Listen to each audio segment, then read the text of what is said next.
I've known both Kim Yong and Swee Kiat for many years. I value their advice and counsel, and I'm glad that they will be supporting me as my deputies. Swee Kiat, you already know his record in government. We entered politics together in 2011 and worked together in MOE and MOF, as well as in national exercises like the Our Singapore Conversation.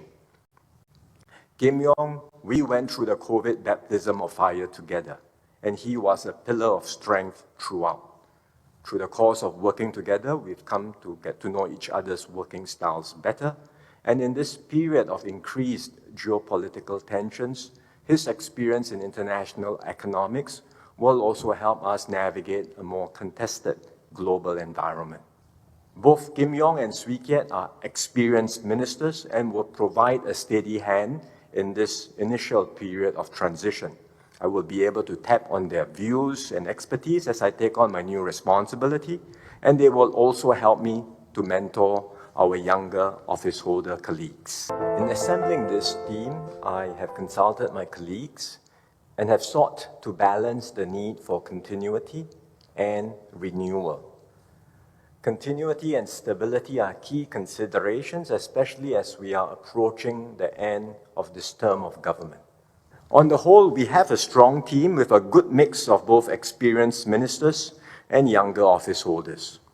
Amongst the 4G ministers, some have been in office for several terms, a number entered politics at around the same time as me, and others are still relatively new in their roles.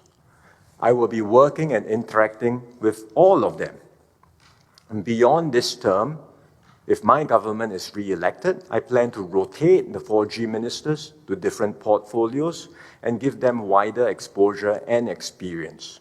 Amongst them, I'm sure some will be able to step up and take over from their senior colleagues in due course. Likewise, amongst the junior office holders, there will be a few who will be able to take on larger responsibilities. But we will still need more fresh blood, as some of the older ministers are likely to retire, either at the end of this term or shortly after. I've also not had the chance to interact with them in a capacity as Prime Minister and to assess their full range of work, to be fair. So rather than rush into making appointments now, I think it's better for me to take on my new appointment first, have the chance to interact more fully with all the junior office holders, and then over a period of time when I've assessed who can contribute at a larger level, take on a larger role and have impact at the ministry, then I will consider at that point in time making the promotions. My fellow Singaporeans, when I was invited to enter politics in 2011, I agreed because I wanted to contribute to the Singapore story. I did not expect then to be asked to serve as the next Prime Minister of Singapore. I accept this responsibility with humility and a deep sense of duty. I pledge to give my all in this undertaking. Every ounce of my energy shall be devoted to the service of our country and our people. 公务之余的黄循财常常在社交平台分享家庭、爱宠和音乐，在民间赢得不少好感。他曾透露，自己留学时曾和室友一起上街弹吉他卖艺。随着新加坡总理交棒进程正式启动，黄循财将带领执政党投入选战。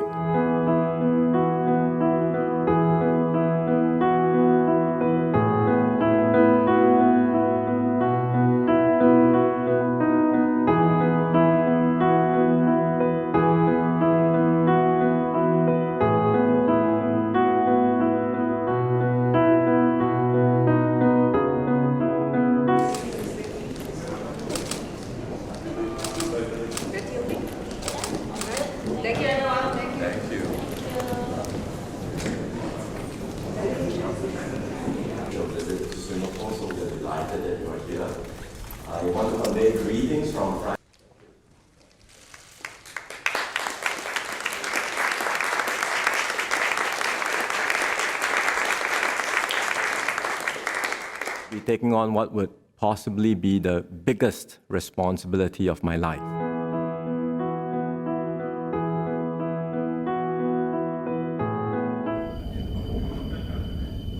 Hopefully it's not too long of a wait.